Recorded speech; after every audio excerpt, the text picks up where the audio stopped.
Hello नमस्कार दोस्तों, मैं आप सभी का स्वागत करता हूं मेरे YouTube channel zero education point पर। मैथ्स का सिलसिला जारी है। आज देखिए पार्ट 2 होगा। कल हम लोग पार्ट 1 देखे थे। पार्ट 2 में किस प्रकार का प्रश्न होगा देख सकते हैं स्क्रीन पर।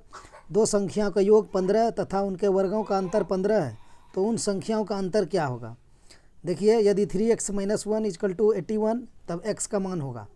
यदि साधारण ब्याज और चक्रवृद्धि ब्याज का अंतर एक निश्चित धनराशि पर 8 वर्ष यानी 8% वार्षिक की दर से 2 वर्ष का पूछा है, 2 वर्ष का इतना है 6.40 रुपया, तो वह धन क्या है, मूलधन निकालेंगे इसमें।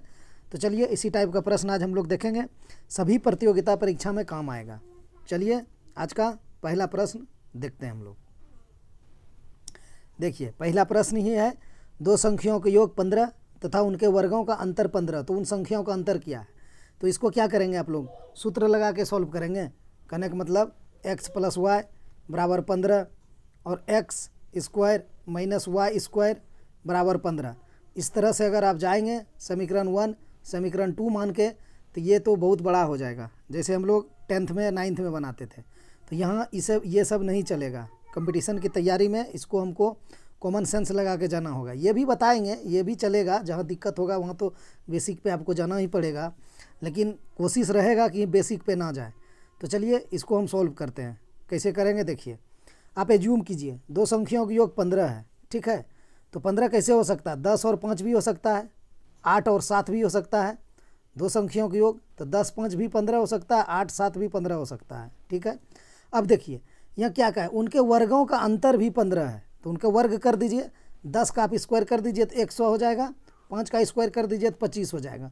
तो क्या 100 - 25 जो हुआ, इसका अंतर 15 आया, यहाँ भी 15 है तो नहीं आया, इसका तो 75 हो गया। तो आप इसको पकड़िए, 8 × 8 = 64 प्लस 7 × 7 = 49, यही ना कहा है, ठीक है।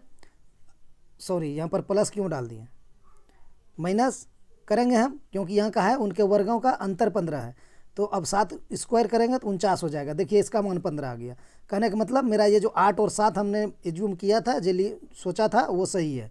तो अब चलिए, अब आंसर निकल गया आपका, कोई दिक्कत नहीं है।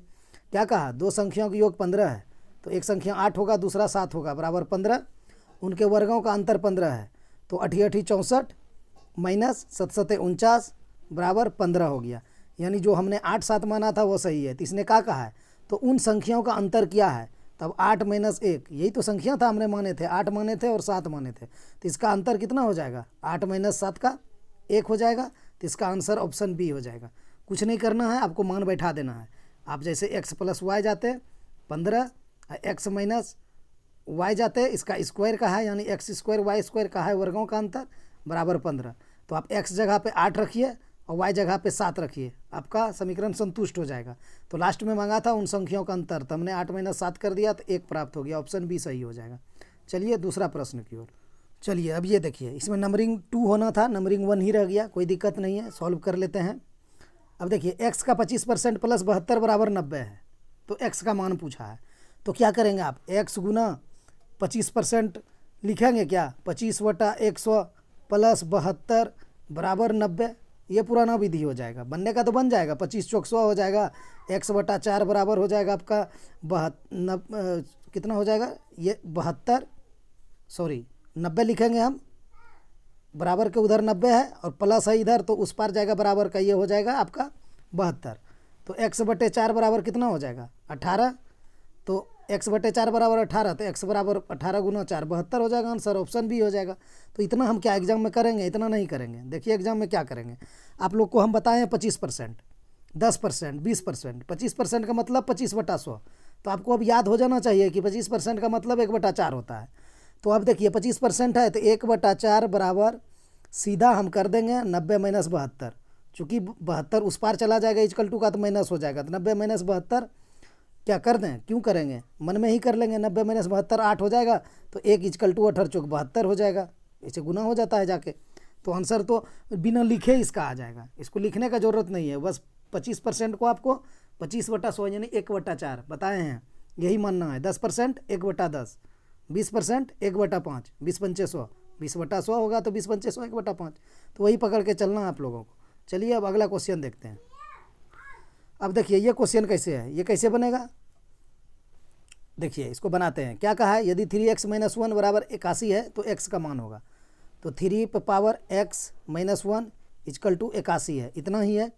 अब इसमें करना क्या होता है, देखिए ये 3 है, 3 पे पावर x - 1 इक्वल टू, इधर भी आप 3 पे पावर 81 को कितना कर सकते हैं, 4 कर सकते हैं। 3 तिया 9 तिया 27 तिया 81। तो अब क्या होगा, आपस में ये कट जाएगा, इक्वल टू में बेस बराबर है 3 और 3। तो अब मेरा क्या रह जाएगा, x - 1 इक्वल टू 4। तो x बराबर क्या हो जाएगा 4, इस तरफ में माइनस में 1 है तो इधर जाके प्लस में हो जाएगा तो 1, यानी x बराबर 5 हो जाएगा। इसका आंसर ऑप्शन बी हो जाएगा। इसको भी लिखने का ज़रूरत नहीं है, ये दिमाग में ही बन जाएगा। कैसे कि यहाँ पर 3 का पावर 4 होगा, जैसे ही आप यहाँ 3 पर पावर 4 देखेंगे तो वैसे समझ जाएंगे कि x - 1 इक्वल टू 4 हो जाएगा, चूँकि बेस कट ही जाएगा। तो x - 1 इक्वल टू 4, तो x बराबर इस तरफ माइनस हो तो उधर 5 हो जाएगा, कोई दिक्कत नहीं, इसको भी सॉल्व करने का ज़रूरत नहीं पड़ेगा। चलिए तीसरा क्वेश्चन देखिए। अब फिर यहाँ 40% आ गया, इसीलिए हम परसेंटेज पे काम करने सिखाए हैं, इसी से हम सब क्वेश्चन बनाएंगे, लाभ हानि कंपाउंड इंटरेस्ट वगैरह सब। तो देखिए यहाँ क्या कहा है, 40% बताए हैं, 20% का मल्टीपल लेके चलना है। तो 20% का क्या होता है, 20/100 बताए ना, 1/5, 2 पंचे 10, 1/5। तो 40% है तो 2/5 हो जाएगा। तो अगर 2/5 का वैल्यू 256 है तो इसको कटा दीजिए 2 से, तो 128 हो जाएगा। तो 1 अनुपात का वैल्यू कितना आ जाएगा, 128 गुना 5 हो जाएगा। तो हम लिख देते हैं 128 गुना 5, यही ना आएगा। अब किसका वैल्यू मांगा आपसे, तो उस संख्या का 25% बोले तो 1/4, यही नहीं बोला है। तो आप इसमें 4 से भाग दे दीजिए, कहानी ख़त्म हो जाएगा। 4 तिया 12, 4 दूना 8 हो गया। 128 में 32 आ गया, तो अब 32 गुना 5, 5 दूना 10 और 5 तिया 15, 116, ठीक है, यानी 160 हो गया। इसका आंसर ऑप्शन सी हो गया। क्यों हम उतना करना चाहेंगे, 40%, 40/100 बराबर 256, फिर इसको कटाइए, फिर 25%, फिर 25/100, फिर उसका जो मान आएगा वो करिए, नहीं करना है। 40% बताए हैं 2/5, ठीक, और 25%, 25 चौक 100, 1/4 हो गया। 2/5 बराबर आपका 256 है, तो 1/4 बराबर आपका ये हो जाएगा। अच्छा, यहाँ किसी को दिक्कत हुआ क्या लास्ट में लिखने में, चलिए हम इसको और थोड़ा सा डीप कर देते हैं। 40% 2/5 बराबर 256, तो इसको 2 से कटा दिए, 128 हो गया। तो 1 अनुपात बराबर 128 गुना ये 5 हो जाएगा। तो 128 गुना 5 हम करिए देते हैं, क्योंकि वहाँ आप लोग कन्फ्यूज कीजिएगा। 8 पंचे 40 और 12 पंचे 60, 4 64, 640 हो गया।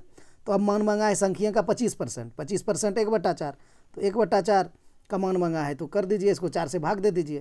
तो 88 64, अरे कहाँ गलती कर दिए, 88 64 कैसे होगा, 16 चौके 64 होगा ना, वही तो करें, गलती कैसे हो गया, 16 चौके 64, तो 1 0 है तो 160 हो गया आंसर। इसे कटा दीजिए, 160 गुना 4 640 हो जाएगा, इसे भी आंसर यही आएगा। चलिए अगला क्वेश्चन देखते हैं। अब देखिए क्या है, एक थोक विक्रेता साइकिल के मूल्य में 20% अधिक अंकित करता है तथा बेचते समय 10% का बत्ता देता है, तो उसका लाभ ज्ञात कीजिए। इसमें कुछ है, ये तो ऐसे बन जाएगा देख कर ही। पहले हम इसको सक्सेसिव पे बना देते हैं, उसके बाद फिर डीप में बना देंगे अगर किसी को समझने में दिक्कत होगा तो। चलिए 20% है, 20% मतलब 20/100, यानी 20 पंचे 100, 1/5 20 का मतलब हो गया। हम अभी लिख रहे हैं, 2-3 दिन के बाद लिखेंगे नहीं, आप लोग खुद रटा जाएगा दिमाग में। 20% 1/5, तो ये क्या कह रहा है, 20% अधिक मूल्य अंकित करता है। तो हम बताए थे अधिक करे तो 5 में 1 जोड़ दीजिएगा, 6 हो जाएगा, यानी 5 से 6 हो गया। तथा बेचते समय 10% का बट्टा देता है, तो 10% का बट्टा मतलब घटा, ठीक है। तो क्या हो जाएगा, 10% का क्या बताए थे, 1/10, यानी 10/100 काटिए तो 1/10 होगा। तो 10 है, 1 का बटा दे रहा है तो 9 हो जाएगा, बस बन गया सवाल। 10 पचे 50 और 9 गुना 6 54। अब देखिए 4 का फायदा हुआ, 50 से 54 हो गया। 4 का फायदा किस पर, 50 पर ही ना, तो बटे 50 गुना 100 प्रतिशत में मांगा है, तो 50 दूना 100 कितना हो गया आंसर, 4 दूना 8%, ऑप्शन ए सही हो जाएगा। कुछ है इसमें, जैसे आप 20% देखिए क्या अधिक, तो 20% 1/5 होता है, तो अधिक हो जाएगा तो 5 6 हो जाएगा। और कम कहता तो 5 से 4 हो जाता, यहाँ अधिक का है तो 5 से 6 चले गए। यहाँ 10% का बट्टा का है तो 10 से 9, चूँकि 10% 1/10 होता है, 10 में 1 जाएगा 9 होगा। अगर यहाँ कहता है 10% लाभ, तो हम 10 से 11 कर देते, 1 बढ़ा देते, तो यहाँ बट्टा दे रहा है 10 से 9 कर दिए, तो हो गया 50 से 54 -4 हो गया, यानी 4 का वृद्धि हुआ, तो 4 किस पर वृद्धि हुआ? 50 पर। 4/50 गुना 100, 8% हो गया आंसर। अब इसको आप ऐसे बनाएंगे क्या? क्या कहा है? एक थोक विक्रेता साइकिल के मूल्य में 20% वृद्धि करता है। वृद्धि नहीं, 20% अंकित मूल्य में अंकित करता है, 20% अधिक बढ़ा के। तो हम पहले सीपी मान लेंगे, क्रय मूल्य मानिएगा 100, फिर आप कहिएगा मार्कअप प्राइस यानी एमपी, मार्क प्राइस जिसको बोलते हैं, वो हो जाएगा 120। अगर 100 मानेंगे 20% बढ़ाएंगे तो 120 हो जाएगा। उसके बाद क्या करेगा? बेचते समय वो बट्टा दे रहा है 10% का, तो वो अब बेच कितना में रहा है इसको। अब यहाँ समझने वाली बात है कि आप कॉस्ट प्राइस जो आपका क्रय मूल्य होता है और आपका एक मार्कअप प्राइस है, मार्क प्राइस, तो दुकानदार आपको मार्कअप प्राइस पे डिस्काउंट देता है, अंकित मूल्य पे, ना कि आपको सीपी पे देता है। वो कितना में खरीद के लाया है आपको कभी बताएगा ही नहीं, वो सिर्फ इतना बताएगा कि देखिए हमारा प्रिंट इतना है, यानी मार्कअप प्राइस यानी अंकित मूल्य, उस पर डिस्काउंट देगा। क्रय मूल्य पे कभी डिस्काउंट नहीं देता है दुकानदार। इसीलिए आप लोग यहाँ अगर 10% का बट्टा देख रहे हैं तो 100 पे मत कीजिएगा, क्योंकि दुकानदार आपको बताएगा कि नहीं कि हम कितना में खरीद के लाए हैं। उसने सिर्फ मार्कअप प्राइस आपको बताएगा, अंकित मूल्य, कि मेरे कपड़ा पे देखिए इतना अंकित किया गया है, उसी को अंकित मूल्य बोलता है। तो 120 में 10% का अगर वो बट्टा दे रहा है तो आप कैसे निकालेंगे? ऐसे निकालेंगे, 120 माइनस 120 गुना 10/100, फिर आप कटाएंगे 2 0 2 0, तो कितना हो गया? 120, एक सेकंड, 120 माइनस 12 तो हो जाएगा आपका 8%, ठीक है, यानी 108 हो जाएगा। 120 में 12 जाएगा तो अब आप देखिए, उसने अंकित मूल्य पर 120 का बट्टा दे दिया, आपको बट्टा देकर बेचा तो भी उसको 108 टका हो गया, लेकिन उसने खरीदा था 100 रुपया में, देख रहे हैं यहाँ, तो भी उसने 8% लाभ ले गया आपसे, तो वही हो गया 8% लाभ। तो क्या इतना हम एग्जाम में करेंगे क्या? नहीं, वो समय अब नहीं है, वो हम लोग 8, 9, 10 में जो किए थे कर चुके थे, अब नहीं जाएंगे इस पर। ये लॉजिक ये है, मेन बेसिक ये है इसका, लेकिन इस पर हम नहीं जाएंगे, हम सक्सेसिव पे आप लोग को काम करना कर रहे हैं, क्योंकि उससे सब चैप्टर बनेगा आपका। तो 20% था तो 1/5 था तो 5 से 6 कर दिए, यहाँ 10% बट्टा था तो 10 से 9 कर दिए, बन गया मेरा 50 से 54 हो गया। क्या दिक्कत है? इतना हम क्यों करने जाएंगे? लेकिन ये ज़रूरी था आप लोग को बताना कि एमपी पर उसने छूट देता है, मतलब बट्टा देता है, ना कि सीपी पर, मार्क प्राइस पर। चलिए अगला क्वेश्चन देखिए क्या है। यदि साधारण ब्याज और चक्रवृद्धि ब्याज का अंतर एक निश्चित धनराशि पर 8% वार्षिक की दर से 2 वर्ष का 6.40 रुपया है तो वह धन क्या है? आप लोग 2 वर्ष वाला फार्मूला जानते हैं। चलिए अभी फार्मूला हम बना देते हैं, लेकिन आगे जब सवाल आएगा ना इस तरह का तो हम फार्मूला नहीं लिखेंगे, मतलब यूनिक विधि से बनाएंगे। अभी फार्मूला बना देते हैं। फार्मूला क्या होता है? अंतर बराबर, यानी डी होता है अंतर, डी बराबर होता है मूलधन principal into P into R बटे 100 हो, इस पर स्क्वायर होता है, ठीक है, ये चीज़ होता है। तो बैठा दीजिए, यानी डी अंतर होता है। कहाँ है अंतर? इसका कितना है? 6.40 रुपया है, कह रहा है ना। चक्रवृद्धि ब्याज यहाँ का एक साधारण ब्याज और चक्रवृद्धि ब्याज का अंतर एक निश्चित धनराशि पर 8% वार्षिक की दर से 2 वर्ष का 6.40 रुपया है। तो हम यहाँ 6.40 बैठा दिए डी जगह पर, और उसके बाद पी तो हमको निकालने का है, तो वह धन क्या है? प्रिंसिपल हो गया। उसके बाद क्या हो जाएगा? आर स्क्वायर है तो पी इंटू हो जाएगा आर गुना आर, तो हम आर गुना आर पे बैठा देते हैं मान, कितना है? 8% है। आर मतलब दर हुआ, कन्फ्यूज मत होइएगा, ये दर हो गया, ये आपका मूलधन हो गया, ये आपका अंतर हो गया, ठीक है। यही सूत्र होता है 2 साल का, 3 साल का भी होता है, वो बाद में बताएंगे। तो देखिए पी गुना आर कितना है? 8 गुना 8 बटा पूरा पे स्क्वायर होता है, होल इसको मतलब पूरा पर, तो 100 गुना 100 हो जाएगा नीचे, 100 गुना 100। ये लिखने का थोड़ा सा मेरा तरीका गलत हो गया, ये पी जो होगा ना, ये पी यहाँ पर होगा ना कि यहाँ पर, ठीक है। सही से लिख देते हैं, शुरू में कहीं कंफ्यूज कर गए तो दिक्कत हो जाएगा। ये पी बराबर हो जाएगा, कहाँ पर गया, जगह कम रहता है, पी बराबर हो जाएगा, सॉरी पी कहाँ, पी गुना हो जाएगा ना, 640 बराबर पी इंटू कितना हो जाएगा? आर, यानी 8 गुना 8 और बटा हो जाएगा आपका कितना? 100 गुना 100, यही होगा। चलिए यहाँ इंटू नहीं लगाएंगे, इसे कर देंगे, ये ठीक रहेगा। अब देखिए आप यहाँ क्या है? 6.40 है, तो नीचे हम अगर 100 देंगे, 2 अंक के बाद दशमलव था, तो ये मेरा दशमलव उड़ गया, ख़त्म हो गया, 2 अंक के बाद बैठा दिए। अब इस 100 से हम इस 100 को कैंसिल कर दिए, चूँकि इक्वल टू में है तो कटेगा ही। तो अब क्या बच गया आपके पास? इधर आपका 64 बचा है, देखिए 88 64, इधर भी आपका 640 है, तो 64 गुना 10 यानी इसको 8 से कटा दीजिए, 8 64 हो गया। तो यहाँ सिर्फ एक जीरो बचेगा यानी 10 बचेगा। ठीक है, जीरो को हम 10 मानते हैं। तो अब क्या होगा, ये यहाँ पर कितना हो गया, 1 हो गया और 1 जीरो हो गया। तो अब क्या हो गया हमारा, 10 बराबर P बटा 100, यही ना बचा, 100 यहाँ बचा था। तो अब P बराबर क्या हो जाएगा, 1000 यानी 3 जीरो हो जाएगा। तो इसका आंसर 1000, ऑप्शन डी सही हो जाएगा। ठीक है, कोई दिक्कत, साफ करके एक बार बना देते हैं। सूत्र लिखेंगे नहीं, सिर्फ हम मान लिख देंगे। इसका अंतर होता है 6.40 है, बराबर होता है R स्क्वायर यानी दर स्क्वायर, P इंटू लेकिन होता है, P इंटू हो जाएगा आपका 8 गुना 8 बटे 100 गुना 100, ये हो जाएगा। ठीक, अब यहाँ पॉइंट हटाने के लिए हमको बटा में 100 करना पड़ेगा, 2 अंक के बाद दशमलव है, ये 100 से ये 100 कटा दिए। अब देखिए यहाँ 8 64 है, तो इस 64 को कैंसिल कर दिए। अब यहाँ 100 है, यहाँ जीरो है, कहने का मतलब यहाँ 10 है और ये P है, तो ये इधर चला आएगा, तो 1 पर 3 जीरो हो जाएगा, बराबर P हो जाएगा। तो देखिए P यानी मूलधन बराबर 1000, ऑप्शन डी सही हो जाएगा। चलते हैं छठा प्रश्न की ओर। अब ये देखिए क्या है, A किसी काम को 25 दिन में और B उसी काम को 20 दिनों में कर सकता है। उन दोनों ने 5 दिन तक एक साथ कार्य किया और तब A चला गया, तब शेष कार्य B अकेला कितनों दिनों में समाप्त करेगा। चलिए इसको बना लेते हैं, लिखते हैं A किसी काम को 25 दिनों में, B किसी काम को 20 दिनों में।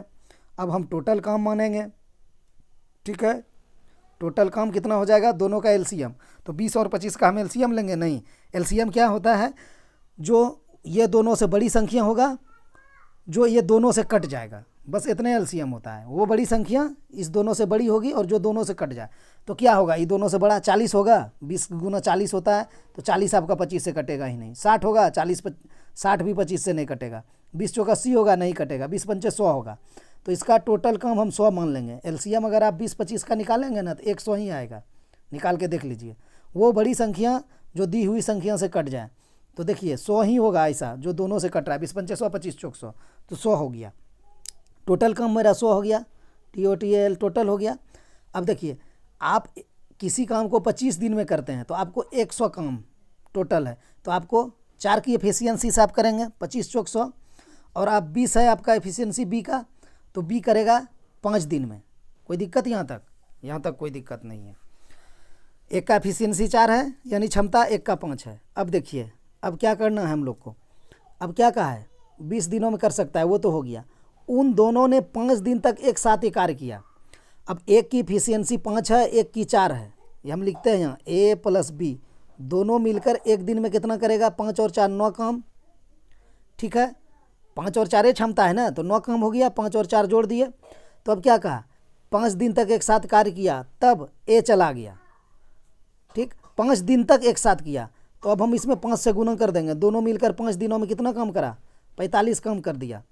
तो 100 में अब 45 काम हो चुका है, तो 100 - 45 कर दीजिए, माइनस, तो 100 - 45 तो कितना हो जाएगा, 55। अब 55 काम बच गया। अब 55 काम कौन करेगा, A तो छोड़कर चला गया है, A चला गया है, तब शेष कार्य B अकेला कितना दिनों में समाप्त कर लेगा। अब B करेगा। अब B की एफिशिएंसी कितनी है, 5 है, यहाँ पर B की क्षमता 5 है, तो आप 55 में 5 से भाग दे दीजिए, तो आपका मान 11 आ जाएगा। इसका आंसर ऑप्शन C हो जाएगा। कोई दिक्कत? कोई दिक्कत नहीं है। टोटल काम हो गया 100, A की क्षमता निकल गया 4, B की निकल गया 5। तो अब इसने कहा था उन दोनों ने 5 दिन तक एक साथ काम किया, तो A + B, जब वो 5 की एफिशिएंसी से और 4 की एफिशिएंसी करेंगे, तो 5 4 9 काम एक दिन एफिशिएंसी हो गया, तो 9 एफिशिएंसी हो गया, तो 5 दिन तक करा, 5 दिन तक काम किया, तो 45 काम कर दिया, बचा 55 काम। अब 55 काम अकेले B करेगा, चूँकि A चला गया है, इसने कहा है, तब शेष कार्य B अकेले कितना दिनों में करेगा। तो B की एफिशिएंसी अगर 5 है, तो 55 काम करने में 11 दिन लगेंगे। तो अगर इसी क्वेश्चन में पूछ लेगा कि टोटल काम कितनों दिनों तक चला, तो आप क्या करेंगे, इस 11 में इस 5 को जोड़ देंगे कि 5 दिन तो दोनों मिलकर करा था, तो 11 और 5 16 हो जाएगा। ठीक है, इसने ये नहीं पूछा, इसने पूछा तब शेष कार्य B अकेला कितनों दिनों में करेगा, तो B 11 दिन में करेगा, ऑप्शन B सही हो गया। चलते हैं 7वां प्रश्न की ओर। अब देखिए, यहाँ 3 वर्ष पहले एक मशीन को खरीदा गया और इसकी कीमत 10% की वार्षिक कमी होती है। तो यदि इस मशीन की कीमत वर्तमान में इतनी रुपया है, तो इसकी कितना में खरीदा गया था। वही जनसंख्या का भी इस तरह से पूछ लेता है। तो मशीन की खरीदा है, तो चलिए मशीनें पे हम लोग बना लेते हैं। तो आप 10% को पकड़िए, बताए हैं आप लोग को 10% 1/10, वो कैसे देखिए 10/100, ठीक है। तो आप 10/100 में 0 0 कट गया तो 1/10, यानी 10% 1/10। तो अब देखिए क्या है, इसकी कीमत 10% वार्षिक कमी होती है, तो अब 10 में 1 की कमी हो जाएगी, 10 से 9। तो इस तरह से कितना दिनों तक हुआ, देखिए 3 वर्ष पहले खरीदा था और मशीन में वार्षिक कमी हुई, यानी 3 साल तक होगा। यदि इस मशीन की कीमत वर्तमान में इतना है तो पहले 3 साल तक कमी करिए, 10 से 9 सक्सेसिव, 10 से 9। अब देखिए 10 गुना 10 गुना 10 यानी 1 पर 3 शून्य, और 9 में 81 गुना 9 कितना हो जाता है 729, 9 का क्यूब। अब देखिए यहाँ क्या होता है, ये शुरू में था 10, शुरू में था ना, हम क्या किए 10 से 9 करें, 10 से 9 करें, 10 से 9 करें, यानी 9 ये शुरू हो गया मेरा, ये पहले था 3 वर्ष पहले, यहाँ कहा है ना 3 वर्ष पहले 1000 था, और यहाँ देखिए अभी कहा है यदि इस मशीन की वर्तमान में 8748 है, हमारा वर्तमान ये है, घट के हुआ है ना, 10 से 9 हुआ है, तो हमारा देखिए 729 बराबर उसने कितना दे रखा है 8748, तो 729 बराबर 8748 है, तो 1 बराबर कितना होगा, 1 अनुपात बराबर निकाल लेते हैं। 729 से अगर आप भाग देंगे इसमें तो 1 बार में जाएगा, 8 7 4 8, इसमें भाग दीजिए 729 से, 729 से 1 बार में जाएगा, 14 में 9 जाएगा 5, और यहाँ बचेगा 6 में 2 जाएगा 4, और यहाँ बचेगा 8 में 7 गया 1, ठीक है। 1 बार में गया था 729, तो हम 1 यहाँ लिख दिए ऊपर में, उसके बाद यहाँ 8 उतर जाएगा, तो अब देखिए कितना हो गया 1458, तो 729 गुना 2 हो जाएगा 1458, तो 12 बार में चला जाएगा, ठीक है। तो यहाँ पर 1 बराबर 12 आ जाएगा, ठीक है, 1 बराबर 12 हो गया। अब क्वेश्चन क्या पूछा है, हमारा 1 अनुपात 12 निकल गया, तो अब जो पूछेगा वो निकाल देंगे हम। तो इसने क्या है, तो इसको कितने में खरीदा गया था, शुरू में कितना खरीदा गया था, तो शुरू में देखिए 1000 था, तो इस 12 को आप 1000 से गुना कर दीजिएगा, आपका आंसर ऑप्शन डी हो जाएगा 12000। कुछ है सवाल में देखिएगा और बन जाएगा, कोई ज़रूरी नहीं है इतना करने का, सीधा सीधी जैसे देखेंगे 10% कमी, 10 से 9 10 से 9 10 से 9, वो 3 साल क्यों करे, यहाँ कहा है 3 साल। अगर वृद्धि का था तो हम 10% 1/10 होता है, 10 में 1 का वृद्धि कर देते, 10 से 11 ले जाते, 10 से 11 ले जाते, 10 से 11 ले जाते, 3 साल तक का था। यहाँ कहा है कमी, तो 10 में 1 की कमी कर दिया 9, तो ये हो गया आपका 729, ये हो गया 1000। तो वही था 729 बराबर ये दिया था, कहा था ना कीमत वर्तमान में इतना है, तो ये वर्तमान वाला होता है, ये पहले वाला होता है, तो इसको हम कटा दिए, तो मेरा आंसर वही 12000 आ गया, 1 अनुपात निकाल के। चलिए अगला प्रश्न देख लेते हैं। अब ये देखिए, यदि कोयले की कीमत में 20% वृद्धि जाती है यानी बढ़ जाती है, तो एक घर को कोयले का कितना प्रतिशत खर्चा कम कर देना चाहिए ताकि उसका खर्च पूर्ववत रहे। ये तो कल भी बताए थे, कहने का मतलब 20% वृद्धि, तो 20% मतलब 20/100, ये कट जाएगा, 2 पंचे 10 यानी 1/5, तो वृद्धि का है, तो 5 में 1 की वृद्धि, 5 से 6। अब क्या कहा है, घर में कोयले के कितना प्रतिशत खर्चा कम कर देना चाहिए ताकि खर्च पूर्ववत रहे, तो कितना कम करेगा, इसको उल्टा कर दीजिए, 6 से 5 कर दीजिए, जितना बढ़ा था उतना हम कम कर देंगे तो मेरा पूर्ववत रहेगा, तो 6 से 1 कम हो जाएगा, ठीक, 6 से 1 कम हो जाएगा, 5 हो जाएगा, तो 1 कम हो जाएगा कितना में, 6 में, 1/6 गुना 100, बस हो गया। तो कितना हो गया 100/6, इसको आप कटाएंगे तो आपको 16.2/3 आएगा। कैसे देखिए, 3 दूना 6, 50 दूना 100, तो 50/3 हो गया ना, तो 16 48 2 50/3, तो यही है डी नंबर। कुछ है इसमें देखिएगा, बन जाएगा, कुछ नहीं करना पड़ेगा, ठीक है। अरे क्या हो गया, कुछ नहीं है, 20% वृद्धि, तो 5 से 6 1/5 होता है 20%, तो इसने यही कहा पूर्ववत करने के लिए, पूर्ववत करने के लिए 6 से 5 कर देंगे, जितना बढ़ाए तो उतना हम घटा दिए, पूर्ववत हो जाएगा, इसमें क्या दिक्कत है। तो 1 की कमी किस में, 6 पर, इसीलिए 100 में, तो 100/6, तो वही होता है 16.2/3%, ऑप्शन डी सही हो जाएगा। कटा दीजिए, 3 दूना 6, 50 दूना 100, देखिए 50/3, 16 48 2 50/3। चलिए 9th क्वेश्चन देखते हैं।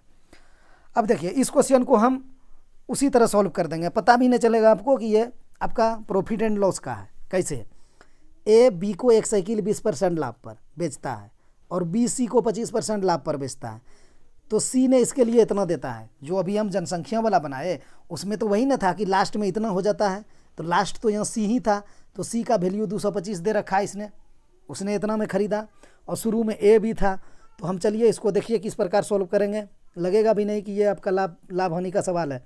ए बी, तो यहाँ ए लिखते हैं, यहाँ बी लिखते हैं। अब यहाँ समझिएगा, ए कोमा बी है, हटाते हैं वहाँ पर, देखिएगा ए बी क्या कहा है, ए बी को एक साइकिल 20% लाभ पर बेचता है। यानी ए जो है ना, बी को एक साइकिल 20% लाभ, 20% लाभ मतलब 1/5, 5 से 6, तो इसने 5 से 6 कर दिया। ठीक है, छोटा लिखते हैं नहीं तो हमको जगह नहीं बचेगा। 5 से 6 हो गया, बेचता है। और फिर बी सी को 25% लाभ पर, 25% मतलब 25/100 यानी 1/4, 4 से 5, चूँकि लाभ जा रहा है, 4 से 5 चले गए। तो ऐसे आप जा सकते हैं, नहीं तो आप ऐसे जाइए। यहाँ पर आप लोग थोड़ा सा कन्फ्यूज करिएगा, हम ऐसे लेके जाते हैं आपको। ए बी सी 3 ही है तो हम 3 लिख दिए। डी तो यहाँ नहीं है, डी नहीं लिखेंगे। ए बी को एक साइकिल 20% लाभ पर, 20×5 यानी 5 से 6 हो गया। ठीक है, अब देखिए बी सी को 25% लाभ पर, बी ने सी को कहा है, तो अब बी के जगह पर हम रखेंगे 25% लाभ मतलब 25/100, 25 चौक 100, 1/4, ध्यान रखिएगा। तो लाभ पर तो 4 से 5 हो जाएगा, किसका, बी और सी का। तो बी के जगह यहाँ 4 लिखेंगे और सी के जगह यहाँ 5 लिख देंगे। ठीक है, और कुछ तो नहीं कहा है। अब इसको लाइन खींच देंगे। अब इसको हम अनुपात में आप लोग को प्लॉटिंग मेथड बताए थे, प्लॉट करने वाला। इसके नियर में 6 है तो यहाँ 6 प्लॉट कर देंगे, इसके नियर में 4 है तो यहाँ 4 प्लॉट कर देंगे। अब आपस में गुना कर दीजिए, 6 पंचे 30, 6 चौक 24 और आपका 5 चौक 20 हो गया। अब देखिए इसको कटा भी सकते हैं आप 2 से, तो यहाँ हो जाएगा 10। इस कलर अलग लेते हैं, देखिएगा कितना जल्दी बन जाएगा। वो 120 गुना इतना करना में बहुत दिक्कत होगा, ये देखिए। और इससे हम बहुत सवाल आगे बनाएंगे। तो इसको 2 से हम भाग देंगे तो यहाँ 10 हो जाएगा, इसको 2 से देंगे तो यहाँ 12 हो जाएगा, इसको 2 से देंगे तो 15 हो जाएगा। अब देखिए क्या कहा है, ये हमारा 15 मान आया सी का मान 15, बी का मान 12, ए का मान 10। अब यहाँ का है सी इसके लिए 225 रुपया अदा करता है, तो सी का मान 15 है लेकिन इसने 225 रुपया अदा किया है। 15 बराबर 225, तो 1 बराबर 15। अब जिसका मान मांगा उसको आप निकाल लीजिए। तो ए ने इस साइकिल के लिए कितना रुपया अदा किए, तो ए का मान कितना है, देखिए यहाँ 10 लिखा है, भाग देखे तो 15 है, एक का मान तो 10 का कितना हो जाएगा, 15 गुना 10 यानी 150 इसका हो जाएगा। ऑप्शन बी सही हो जाएगा। कुछ है सवाल में, बहुत बड़ा बड़ा सवाल तुरंत बन जाएगा, आपको कुछ नहीं करना पड़ेगा, इतना लेट लगेगा नहीं। तो समझाने में आप लोग को हमको समय लग जाता है। तो अनुपात में प्लॉटिंग मेथड पता है ना आप लोगों को, जो प्लॉट करते हैं। देखिए ए बी था और सी था, ए बी था 20% लाभ पर, 5 से 6 कर दिए। फिर था बी सी 25% लाभ पर, 25 चौक 100 यानी 4 से 5 हो जाएगा, यहाँ कर दिए, लाइन खींच दिए। तो प्लॉटिंग मेथड में क्या होता है ना, इसके बगल में जो रहता है वही बैठा दिया रहता है, इसके बगल में जो है वो बैठा दिया जाता है। यहीं से मेरा 6 पंचे 30 हो गया, 6 चौक 24 हो गया, 5 चौक 20 हो गया। अब इसको कटा दिए तो ये 15 हो गया था। 15 बराबर हमको सी का 225 दिया था, तो 1 बराबर हो गया 15। तो यहाँ मांगा था किसका मान, ए का, तो ए का यहाँ निकला था मेरा 10 कटा के, 15 दंग 150, ऑप्शन बी सही हो जाएगा।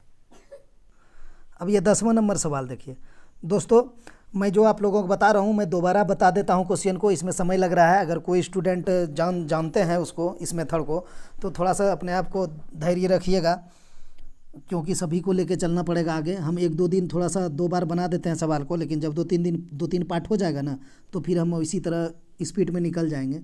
सबको माइंड में देना ज़रूरी है।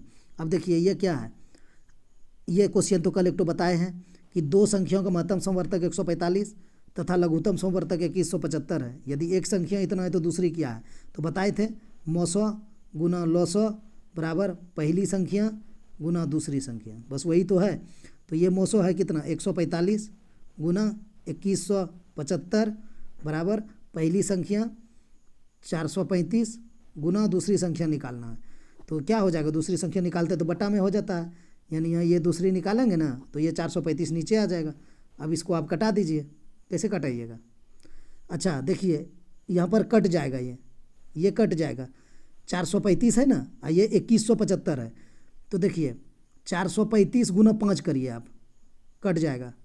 5 से करते हैं गुना 435 में, देखिए कितना आएगा, 5 25 और 5 तिया 15 2 17 और 5 चौक 20 1 21 हो गया ना 2175। तो ये 5 बार में चला जाएगा, 435 से 5 बार में। तो अब क्या बचा, 145 गुना 5, तो 5 25, 5 चौक 20 2 22 और 5 2 7, 725 है, ऑप्शन बी सही हो गया।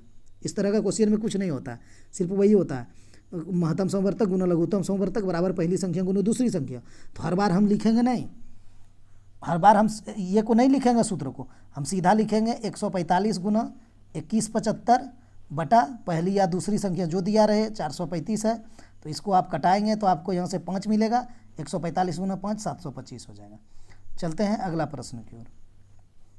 अच्छा, ये तो हो चुका है हम लोग का। चलिए यहीं तक था आज। तो दोस्तों वीडियो देखने के लिए धन्यवाद। आप लोग रिवाइज कीजिए, मैं रोज़ मैथ का एक पार्ट लाता रहूँगा आप लोगों को। बहुत जल्द आप लोग सभी तरह का प्रश्न को सीख जाइएगा और प्रैक्टिस रहेगा। अगर आप जानते हैं तो आप प्रैक्टिस करिए ना, क्या दिक्कत है, प्रैक्टिस करिए तो आपको एक्सपीरियंस बना हुआ रहेगा, स्पीड बना हुआ रहेगा। चलते हैं, मिलेंगे नेक्स्ट वीडियो में।